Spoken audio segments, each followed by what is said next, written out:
आज हम van der Waals equation के बारे में अध्ययन करेंगे। इससे पूर्व हमने आइडियल गैस इक्वेशन के बारे में अध्ययन किया था और गैस के आदर्श व्यवहार से विचलन के बारे में अध्ययन किया था और विचलन के कारण के बारे में अध्ययन किया था, जिसमें मुख्यतः दो कारण हमने ऑब्जर्व कर रहे थे। जिसमें प्रथम कारण था कि गैस उच्च दाब पर अपने वास्तविक आयतन में आ जाती है, तो ऐसी स्थिति में उसके वास्तविक आयतन को इग्नोर नहीं किया जा सकता, अर्थात वॉल्यूम से संबंधित हमने एक लिमिटेशन पढ़ी, कारण पढ़ा कि वॉल्यूम में वास्तविक आयतन के कारण गैस अपने आदर्श व्यवहार से विचलित हो जाती है। दूसरा हमने कारण देखा था कि उच्च दाब पर पार्टिकल एक दूसरे के नज़दीक आ जाते हैं, जिसके कारण पार्टिकल्स के मध्य एक आकर्षण बल उत्पन्न हो जाता है। तो यह आकर्षण बल पार्टिकल के मोशन को वर्धित कर देता है, मोशन को कम कर देता है, जिसके कारण ये कम पावर से दीवार से टकरा पाते हैं और जो वास्तविक प्रेशर है उससे कम प्रेशर हमें प्राप्त होता है। तो यहाँ पे दूसरा कारण जो है लिमिटेशन का, वो आकर्षण, और उसका रिजल्ट क्या होगा? प्रेशर दाब में कमी। तो यहाँ पे दो मुख्य कारण हो गए जो कि आदर्श व्यवहार से विचलन के कारण बनते हैं। पहला आयतन, गैस का वास्तविक आयतन। दूसरा अणुओं के मध्य आकर्षण बल, जिससे परिणाम दाब में कमी। इन दोनों कारणों को ध्यान में रखते हुए गैस के लिए एक नई इक्वेशन का निर्माण हुआ, जिसे वंडरवॉल साइंटिस्ट ने दिया था, इसलिए उसको वंडरवॉल इक्वेशन कहा जाता है। यह वंडरवॉल इक्वेशन इस तरीके से है, देखिए, ये जो पार्ट है ये रिप्रेजेंट करता है प्रेशर को, ये पार्ट रिप्रेजेंट करता है आयतन को।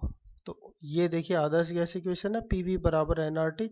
यहाँ पे हमने आई लिखा है जो कि रिप्रेजेंट करता है आदर्श गैस इक्वेशन। तो यहाँ पे देखिए वंडरवॉल इक्वेशन में प्रेशर जो का पद है वो थोड़ा विस्तृत हो गया है और आयतन का पद भी विस्तृत हो गया। तो यहाँ पे जो पी आई की जगह क्या हो गया, रियल गैस के लिए, वास्तविक गैस के लिए, P plus N square A upon we square, अर्थात प्रेशर कन्वर्ट हो गया इस स्टेप में, इस पद में। इसी तरीके से आयतन वी आई की जगह अब पद बन गया है v माइनस एन बी और equal to N R T, same है। तो यहाँ पे जो वंडरवॉल इक्वेशन है इसमें दो चीज़ों का करेक्शन हुआ है। पहला दाब में करेक्शन, अर्थात p की जगह अब p इस तरीके से लिखा जाएगा। अब दूसरा आयतन में करेक्शन, जो सिंपल v की जगह अब लिखा जाएगा इस तरीके से, जिसे हम v माइनस एन बी कहते हैं। तो यहाँ पे यह रियल गैस इक्वेशन भी कहलाती है। There are two correction in the ideal gas equation for real gas.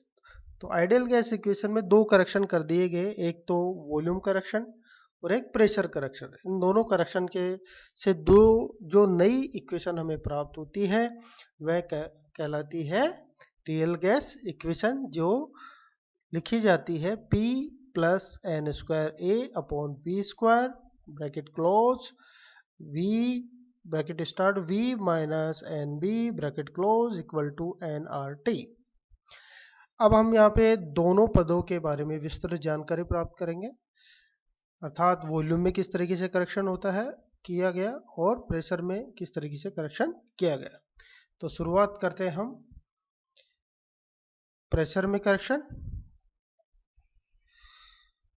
तो प्रेशर में करेक्शन देखिए, according to kinetic theory no force of attraction in gas molecule.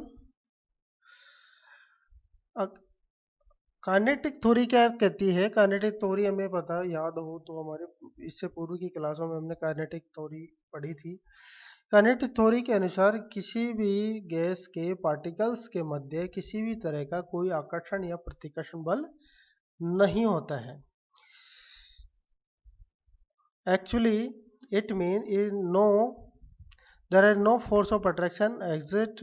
Let the consider a molecule A अब हम एक कल्पना करेंगे, it is the begin attraction uniformly on all side by the neighboring molecules.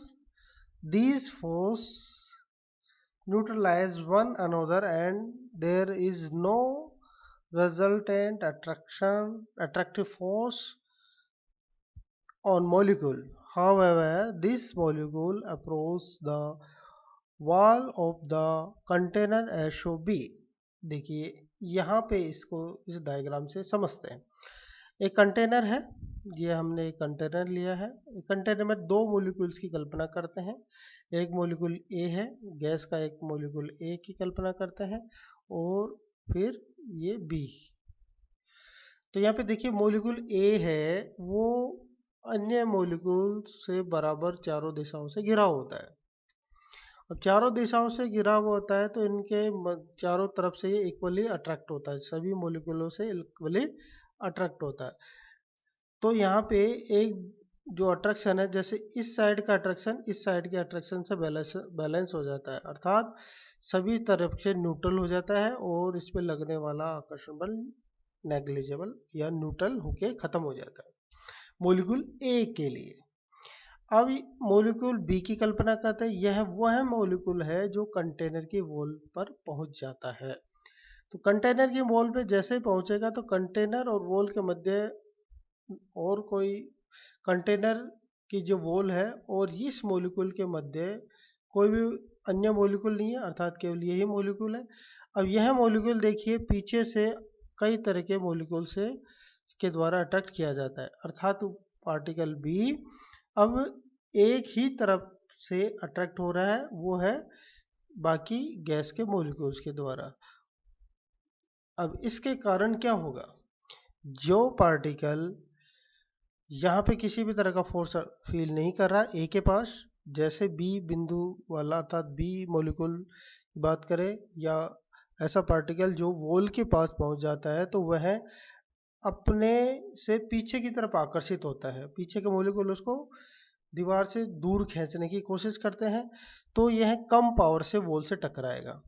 Come power से wall से टकराएगा तो इसमें लगने वाला दाब क्या होगा, कम होगा। वॉल पे लगने वाला दाब क्या होगा, कम होगा। अर्थात अब देखिए, so the real gas pressure is less than ideal gas pressure.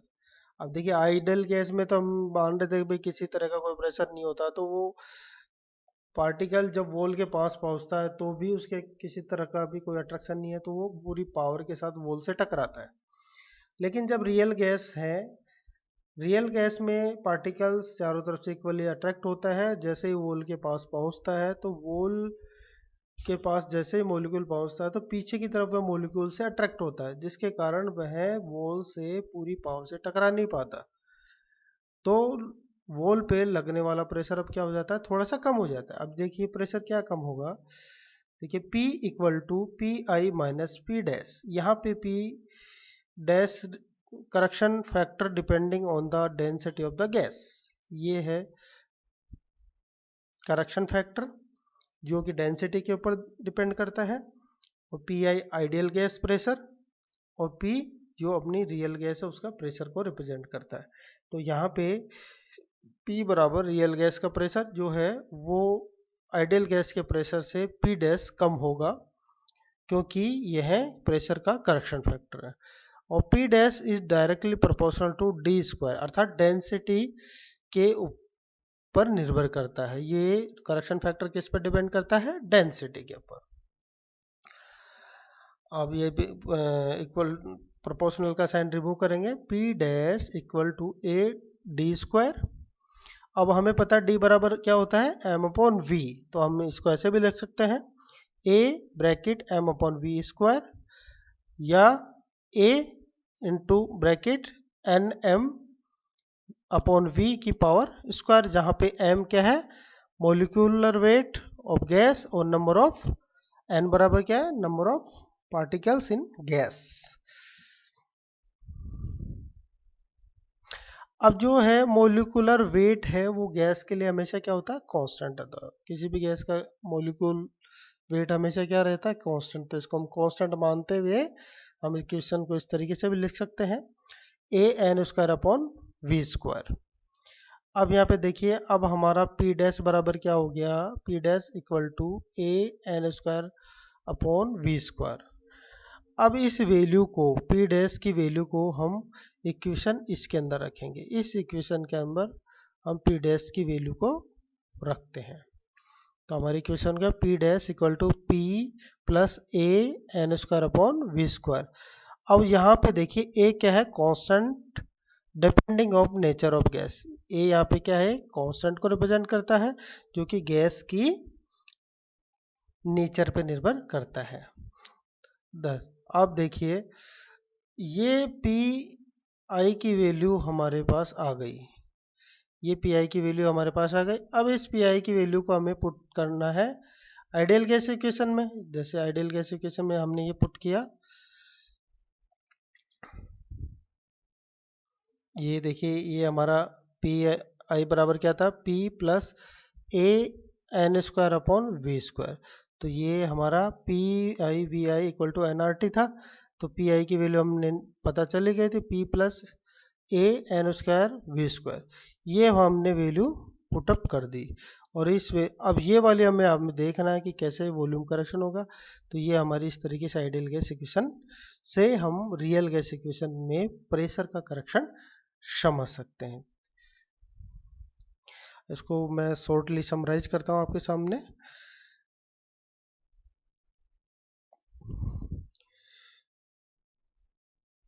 कोई गैस का मॉलिक्यूल है, किसी पात्र कंटेनर में गैस है, तो गैस के पार्टिकल्स कंटेनर में मोशन करते रहते हैं। वह पार्टिकल जो कंटेनर के मध्य में होता है, वह सभी तरफ से मॉलिक्यूल के द्वारा बराबर रूप से आकर्षित होता है, जिसके कारण उस पे लगने वाला चारों तरफ से जो आकर्षण है वो न्यूट्रल हो जाता है।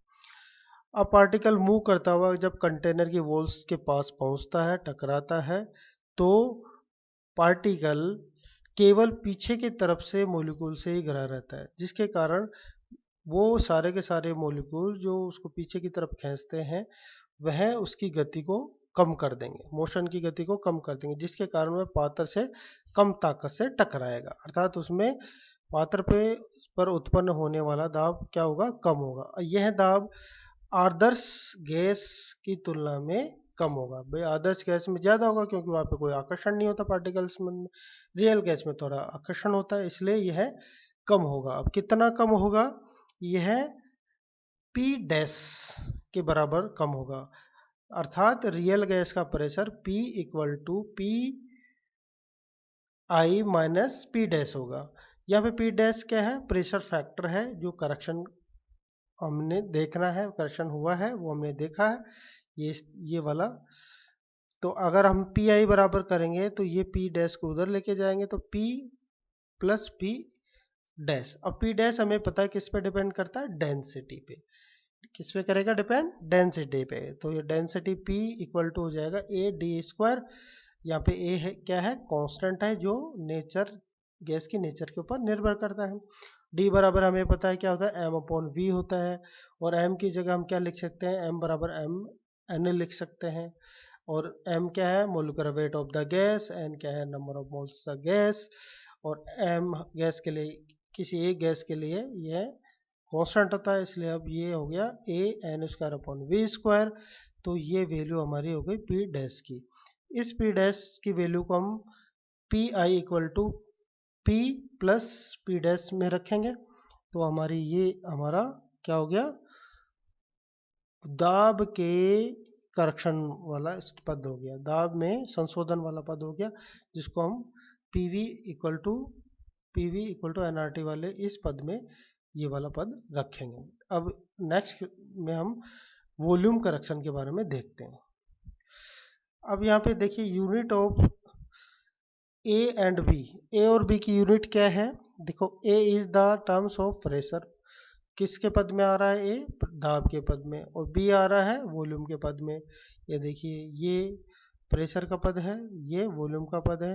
ए आ रहा है दाब के में और बी आ रहा है वॉल्यूम के में। तो यहाँ पे देखिए A N square V square पर क्या है, दाब है। तो ए बराबर क्या होगा, दाब को लिखते हैं atmosphere litre square upon mole square. तो ए बराबर क्या हो जाएगा, एटम लीटर स्क्वायर पर मोल स्क्वायर। एन भी क्या है, वॉल्यूम है, वॉल्यूम को लीटर में लिखते हैं। तो लीटर की हो गया लीटर पर मोल, यूनिट हो गए इसके। तो ऐसा यूनिट ए की होगी एन एम क्यूब पर मोल स्क्वायर, और बी की होगी एन एम क्यूब पर मोल। थैंक यू वेरी मच, धन्यवाद।